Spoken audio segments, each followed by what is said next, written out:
به وایس آف BTC خوش اومدین. صدای بیت کوین، جایی که قدرت بازار، روایت‌ها و آینده مالی رو رمزگشایی می‌کنیم.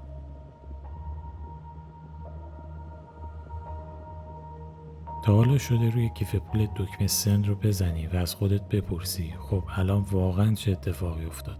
بیت کوینام کجا رفتن؟ چطوری از گوشی من پریدن و رسیدن به طرف مقابل؟ جوابش خیلی هیجان انگیزه. هر تراکنش توی بیت کوین مثل یه سفر پرماجرای مخفی شروع میشه. سفری که از کیف پول تو شروع میشه و توی بلاکچین برای همیشه جاودانه میشه. وقتی میخوای یه تراکنش بیت کوینی بزنی، کیف پولت یه چیزی میسازه که خیلی شبیه به یک نامه است. این نامه دو بخش داره، از طرف چه کسی و به دست چه کسی، اما بدون امضا هیچ اعتباری نداره. اینجاست که کلید خصوصی وارد بازی میشه. با کلید خصوصی تراکنش رو امضا میکنی، یه امضای دیجیتال غیر قابل جعل. حالا این نامه امضا شده پرتاب میشه به یک سالن انتظار خیلی شلوغ به اسم ممپول. ممپول مثل یه اتاق پر از پاکتنامه است که هر کدوم یه تراکنشه و همه منتظرن یکی بیاد انتخابشون کنه. ولی قبل از اینکه تراکنش وارد بلاک بشه، شبکه باید یه سری چیزها رو چک کنه. آیا واقعا این امضا معتبره؟ آیا این بیت کوین قبلا خرج نشده؟ آیا همه قوانین شبکه رعایت شده؟ اینجاست که یه نکته خیلی مهم روشن میشه. توی بیت کوین چیزی به اسم موجودی حساب وجود نداره. تو در اصل یه عالم کوپن دیجیتال داری که هر کدوم فقط یه بار قابل خرج شدنه. وقتی خرجشون میکنی اون کوپن میسوزه و کوپنای جدید ساخته میشه. برنامه نویسا به این کوپن‌ها میگن UTXO. همین مفهوم ساده باعث میشه شبکه بیت کوین مطمئن بشه هیچ کس نمیتونه یک کوپن رو دو بار خرج کنه. پس تا اینجای سفر تراکنش ساخته شد، امضا شد، وارد اتاق انتظار شد و حالا منتظره بره مرحله بعدی. اینجاست که ماینرها وارد صحنه میشن. تصور کن هزاران کامپیوتر غول‌پیکر در سراسر دنیا روشن شدن، همه با یه هدف مشترک، اینکه بلاک بعدی رو بسازن و جایزه رو بگیرن. هر 10 دقیقه یک بار مثل زنگ ساعت این مسابقه شروع میشه. همه ماینرها به ممپول نگاه میکنن. اتاق انتظاری پر از تراکنش‌های من و تو و بقیه مردم. هر تراکنش مثل یه برگ است که داد میزنه منو انتخاب کن، منو بذار تو بلاک. ولی ماینرها نمیتونن همه رو انتخاب کنن. اونا اول به تراکنشایی نگاه میکنن که کارمزد بیشتری دارن. چون هر ماینر مثل یه راننده تاکسیه که ترجیح میده مسافری رو سوار کنه که پول بیشتری میده. پس اگه کارمزد بیشتری بدی شانس بیشتری داری که تراکنشت سریعتر وارد بلاک بشه. حالا رقابت اصلی شروع میشه. برای اینکه یکی از ماینرها بلاک رو بسازه باید یک معمای ریاضی عجیب رو حل کنه. این معما اونقدر سخته که حتی سریعترین لپتاپ‌ها هم شاید نتونن توی کل عمرشون حلش کنن. فقط دستگاه‌های مخصوص یا همون ماینرها میتونن میلیاردها بار در ثانیه حدس بزنن تا به جواب برسن. مثل یه بخت آزماییه، ولی به جای شانس قدرت محاسباتی حرف اول رو میزنه. هر ماینر داره میلیون ها بلیت قرعه کشی در ثانیه پر میکنه و یکی از اونا بالاخره برنده میشه. و وقتی که برنده پیدا شد لحظه حساس فرا میرسه. اون ماینر برنده یه بلاک میسازه. توی اون بلاک همه تراکنش هایی که انتخاب کرده مرتب میشن. یه ساختار تمیز و منظم مثل یه دفتر حساب جدید که صفحه بعدش پر شده.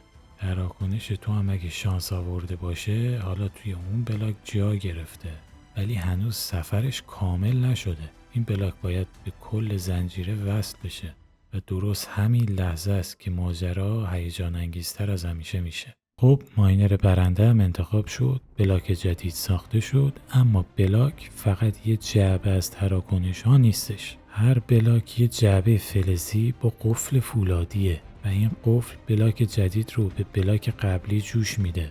حالا تصور کن صدها هزار جعبه پشت سر هم ردیف شدن. هر جعبه پر از تراکنشه، هر جعبه با قفل آهنی به جعبه قبلی وصل شده. زنجیری ساخته میشه به اسم بلاکچین. تراکنش تو هم توی یکی از این جعبه‌ها جا گرفته. دیگه بیرون نمیاد، دیگه پاک نمیشه، دیگه هیچ کس نمیتونه روش خط بزنه. اینجاست که به یه سوال مهم میرسیم. اگه کسی بخواد تقلب کنه چی؟ فرض کن من یه بیت کوین دارم، میام باش از یه نفر ماشین میخرم. همزمان همون بیت کوین رو میخوام برای خرید یه لپتاپم خرج کنم. شبکه سریع میفهمه چون هر کوپن همون UTXO فقط یک بار قابل استفاده است. وقتی اولین تراکنش وارد بلاک شد، کوپن میسوزه و دیگه چیزی باقی نمیمونه. تراکنش دوم خود به خود باطل میشه.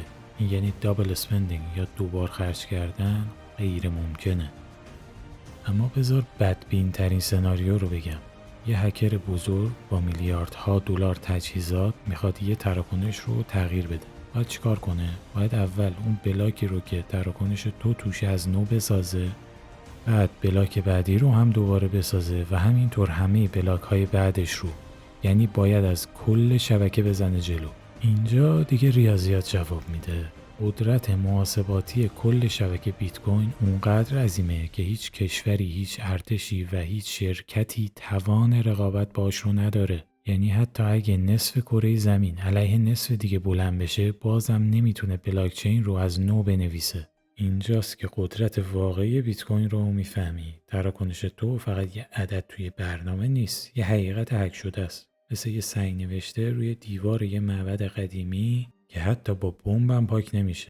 حالا بذار یه مقایسه بامزه داشته باشیم. بانک مثل یه دفترچه خاطراتیه که یکی دیگه نوشته و میتونه هر وقت خواست صفحه‌ای رو پاک کنه یا یه چیزی اضافه کنه. ولی بیت کوین مثل دفترچه خاطراتیه که میلیون ها نفر همزمان دارن کپیشو نگه میدارن. تو اگه بخوای یه جمله رو عوض کنی، باید بری همه اون میلیون ها دفتر رو یکی یکی تغییر بدی، کاری که عملاً غیر ممکنه. و اینجاست که یه اصل عمیق اقتصادی پنهان شده.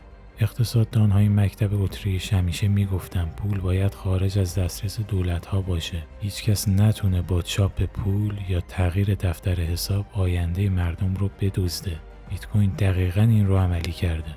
یک دفتر حساب جهانی غیر قابل تغییر و مستقل از هر قدرت مرکزی. پس حالا تراکنش تو بعد از این سفر طولانی جاودانه شد. برای همیشه بخشی از تاریخ بیت کوین خواهد بود. هیچ کس، هیچ قدرتی، هیچ ارتشی نمیتونه حذفش کنه. و این دقیقاً همون نقطه اوج ماست.